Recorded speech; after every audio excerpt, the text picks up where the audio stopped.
Isinilang pa lang tayo, nagmamarcha na ang buhay natin segundo papunta ng kamatayan. But in between our birth and our death, we have our choices. May choice tayo kung paano natin haharapin ang kamatayan. Ang namumuhay ayon sa aking aral, kailan naman hindi makararanas ang kamatayan? Pwede ba yun?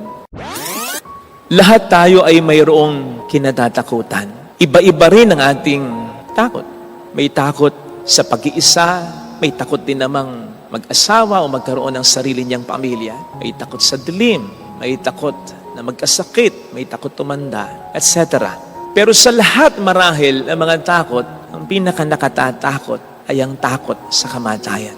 Yung takot na tayo'y mamatay o mamatayan. Kasi yung mga takot na iba, pwede pang maiwasan, pero hindi ang kamatayan. Sabi nga natin, kapag oras mo na. Lalang rewind yan. Merong term na cheating death. I don't believe we can ever cheat death. Yung mga sinasabing hindi namamatay sa kabila ng napakadelikadong stance na ginawa nila o sa kabila ng karimari-marim na aksidenteng kinasangkutan nila, hindi namatayan kasi hindi pa nila oras talaga. Kahit naman yung mga gumagawa ng delikadong stance, diba? Ilan na yung namatay. We can never cheat death. At kahit na gaano kapakayaman, kahit na anong kakayanan natin para sa dekalidad na ospital at magagaling na mga doktor, walang tao ang kayang magdugtong ng kanyang buhay. Kaya nakatatakot talaga ang kamatayan. Pero ano itong sinasabi ng ating Panginoon sa ating Ebanghelyong napakinggan? Ang namumuhay ayon sa aking aral, kailan may hindi makararanas ang kamatayan? Pwede ba yun? Siya nga mismo, alam nating namatay. Kaya nga meron tayong mga mahal na araw at pagkabuhay dahil para sa atin, for our sake, siya ay namatay. So, anong ibig sabihin niya dito? Palagay ko matutulungan tayo ng ibang mga sinabi rin ng ating Panginoong Jesucristo ayon din sa Ebanghelyo, ayon kay San Juan.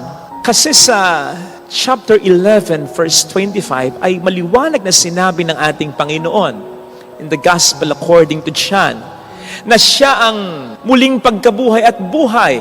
Kaya sino man daw na nananampalataya sa Kanya, kahit mamatay, ay muling mabubuhay. So, ibig sabihin, ina-attest dito ni Kristo sa John 11:25 na kahit sa mga sumusunod at nagsasabuhay ng Kanyang aral, mayroong pa ring pagkamatay.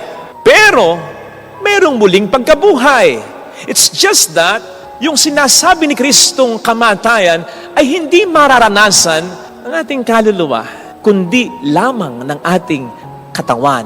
Kaugnay nito, sasabihin din ng Panginoon sa John 5:24 na sino mang nagtitiwala sa Kanya ay may buhay ng walang hanggan. Hindi na ito hahatulan sapagkat ito ay inilipat na sa buhay mula sa kamatayan. Yun ang hindi mamamatay kailanman, kahit pamamatay ang ating katawan. Kaya nga, di ba, pupwede talaga nating isipin at sabihin patungkol sa isang namatay na, lalo pat kung yan ay alam natin, talagang nagsabuhay ng mga aral ni Kristo at nagsurrender ng kanyang buhay kay Kristo talaga. Hindi na siya yan. Yung ating pinaglalamayan, yung pinagmimisa natin, katawan na lang niya yan. Remains, mga iniwan. So may umalis. Sino yung umalis? Di yung totoong siya, yung totoong buhay na siya. Siya ay sinuko ang buhay kay Kristong talaga. Ang kanyang spirito, ang kanyang kaluluwa. Yun ang hindi namamatay. Sa English version ng ating Ebanghelyong napakinggan, mas magiging malinaw pa yung pahayag ni Kristo. Kasi ang sasabihin sa English version, anyone who believes in me or who lives according to my word will not see death. Sa literal na pag-asalin, hindi makakakita ng kamatayan. Ang magandang example dito ay si San Esteban. Si San Esteban, sinasabi sa Acts 7:55, bago mamatay, nakita niya ang Diyos sa kalangitan, ang kaluwalhatian ng Diyos. Sa kanyang kanan ay si Jesus. And then after that, sa verse 60, when people stoned him to death, ang sasabihin sa verse 60, he fell asleep. Although sasabihin sa Tagalog version, siya ay namatay. So ano ba talaga ang nangyari? Namatay ba talaga siya? Or sa English version, he just fell asleep. Parehong totoo. Namatay ang kanyang katawan, pero hindi ang kanyang kaluluwa, na mula sa kamatayan ay nailipat na sa buhay na walang hanggan. He did not see death because as a follower of Jesus, based on His promise, on the promise of Jesus, he will not see death. He saw Jesus before His death ng kanyang katawan, and then He fell asleep, and upon waking up, He saw Jesus again. Anong kamatayan ang magkakaroon ng kalungkutan at takot pag ganyan? Kapag ang nakita mo ay si Jesus na minamahal mo at nagmamahal sa iyo. Napakasarap na kamatayan yan. Iyan ay kamatayan na parang pagtulog na lang. Di po ba yung mga namamatay, madalas sinasabi natin o sinasabi, nakakakita eka ng mga kaluluwa. Tinatawag eka kung, hindi naman kung sino-sino lang, kundi yung mga taong hindi iba sa Kanya. Yung mga taong mahal niya at nagmamahal din sa Kanya. Kaya naman, madalas, lalo pat ayaw pa nating mamatay sila. Anong sinasabi natin sa mga nag-aagaw buhay na ganyan? Huwag munang sasama, Nay. Tatay, huwag ka munang sasama. Bakit yun ang sinasabi natin? Kasi alam natin na malakas ang hatak ng mga nakikita nila sa kanila. Bakit? Mahal nila at nagmamahal din sa kanila. Kaya po pwedeng sumama. How much more kung si Jesus na ang makita natin na umaaya sa atin, na nagsasabi sa atin, anak, gaya ng sabi ko, kapag naihanda ko na ang tahanan para sa iyo, ang titirhan mo, babalik ako at isasama kita sa kinaroroonan ko. Eto na ako. Ayos na yung kwarto mo. Bumitaw ka na. Huwag ka nang magpakahirap pa. Sapagkat ito inaalok ko na sa iyo. Buhay na wala hanggan. Kasama ko. Isipin po ninyo kung ganyan. Paano ka pa matatakot at malulungkot pag ganyan? That will automatically be heaven for us. Kapag nakita natin si Jesus na inaabot ang kamay natin para tayo ay akayin papuntang heaven. Madalas, naririnig natin, o baka mismong tayo mismo ay nakapagsabi na ng ganito, kapag mamatay tayo, sana pagtulog natin, huwag na lang tayong magising. Maganda yung statement na yun. Alam niyo kung bakit? Buti nga kinorek ko kasi ang unang pagkakasabi ko ay kung mamatay tayo. Anong kung mamatay tayo? Pag namatay tayo. Hindi po pwedeng kung mamatay tayo. Kasi siguradong mamamatay tayo. Kaya ang magandang simula ng statement ay, pag namatay tayo, okay, ituloy natin. Gusto natin yung pag nakatulog tayo, hindi na tayo magising. Para walang pain. The good news is this. Yun din ang gusto ng Panginoon para sa atin. Sapagkat sino ba naman ang magulang? Nagugustuhing makita na ang kanyang anak is in pain.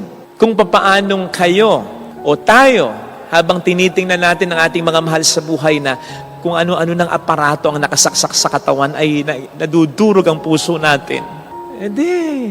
Hindi kalabis ang isipin na ang Diyos ay ganun din. So, ayaw din niya na tayo ay maging in pain. But more than that pain in our body, ang pinakaayaw niyang maranasan natin ay that pain in our soul. Sapagkat wala sa kalingkingan yung pain in our body na pwede nating maranasan bago tayo mamatay. Sa pain in our soul na pwede nating maranasan kapag tayo nasa kabila ng buhay. At yun ang ayaw ng Panginoon na ating maranasan. Sapagkat ano ang magiging silbi na tayo ay patuloy na mabuhay sa kabilang buhay kung patuloy naman din tayong mamamatay? Ang ibig kong sabihin doon ay parurusahan yung kaluluwa natin. Ang ibig kong sabihin doon ay yung mapunta ng impyerno ang kaluluwa natin. Yun ang paulit-ulit na kamatayan. At yun, more than yung pain sa katawan, yun ang ayaw ng Panginoon na ating maranasan. Kaya naman, ngayon pa lang, inaalok na sa atin ng Panginoon ang buhay na walang hanggan. yung alok na siya'y ating paniwalaan at isurrender talaga natin ng ating buhay sa Kanya ng lubusan. Upang ngayon pa lang, mailipat na tayo ng Panginoon mula sa kamatayan sa ating kasalanan, papunta sa buhay na walang hanggan. Meron akong nabasa na kung titingnan daw po natin yung alphabet, ay nandun ang letter B, tapos pagkatapos ng isang letra, nandun ang letter D. B stands for birth and D stands for death. Yung B talagang papunta ng D. Ganon yung birth natin. Papunta ng death natin. Pero in between B and D is letter C, which stands for choice. Na kung lalagumin natin, yes, B inevitably leads to D, birth leads to death. Wala tayong magagawa diyan. In fact, isinilang pa lang tayo, nagmamarcha na ang buhay natin segundo papunta ng kamatayan. But in between our birth and our death, we have letter C, our choices. May choice tayo kung paano natin haharapin ang kamatayan. Kung haharapin ba natin ito ng natatakot, nalulungkot, o yung gusto natin parang natutulog lang, walang kalungkutan, walang kinatatakutan. At yun ay mangyayari lamang yung tayo parang natutulog lang, walang kalungkutan, walang katatakutan. Kung yung C natin, yung choices natin ay magiging C din for Christ. And that is, if in between our birth and our death, we will always choose Jesus all the days of our life. Then and only then, ang kamatayan ay hindi katatakutan o kalulungkutan, kundi magiging parang pagtulog lang, pagtawid lang sa kabilang buhay. Ito sana mga kapatid, ang ating ipagdasal sa ating banal na misa. Indeed, wala tayong magagawa. Darating at darating ang kamatayan talaga. Pero, binibigyan tayo ng choice ng Panginoon upang salubungin ito ng panatag at masaya. Yan ay kung ngayon pa lang, isusuko na natin ang ating buhay sa Kanya na nangako ng muling pagkabuhay sa mga magsusuko sa Kanya ng kanilang buhay. Amen.